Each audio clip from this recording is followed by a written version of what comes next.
యోగాను జీవన విధానంగా మార్చుకోవాలని జిల్లా కలెక్టర్ ఈలా త్రిపాఠి పిలుపునిచ్చారు. యోగా ద్వారా శారీరక, మానసిక స్థిరత్వాన్ని పెంపొందించుకోవచ్చని తెలిపారు.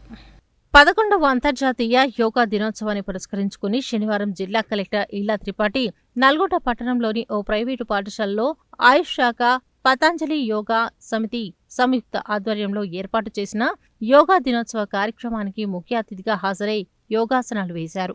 ఈ సందర్భంగా మాట్లాడుతూ యోగా ద్వారా శారీరక, మానసిక స్థిరత్వాన్ని సాధించవచ్చునని, దీనికి తోడుగా సాత్విక ఆహారం, మంచి అలవాట్లలో తనకున్న లక్ష్యాలను సాధించుకోవచ్చని అన్నారు. యోగా వల్ల ఆరోగ్యంతో పాటు పనిపై శ్రద్ధ కలుగుతుందని, జిల్లా యంత్రాంగం తరఫున అధికారులు, సిబ్బందికి యోగా తరగతులను ఏర్పాటు చేస్తామని తెలిపారు. ప్రతి ఒక్కరూ అల్పాహారం, జ్ఞానం, శారీరక శ్రమతో పాటు మానసిక ప్రశాంతత అలవాటు చేసుకోవాలని, వాస్తవ పరిస్థితులకు అనుగుణంగా పనిచేసినట్లయితే అనుకున్న లక్ష్యాలను సులభంగా సాధించవచ్చునని అన్నారు.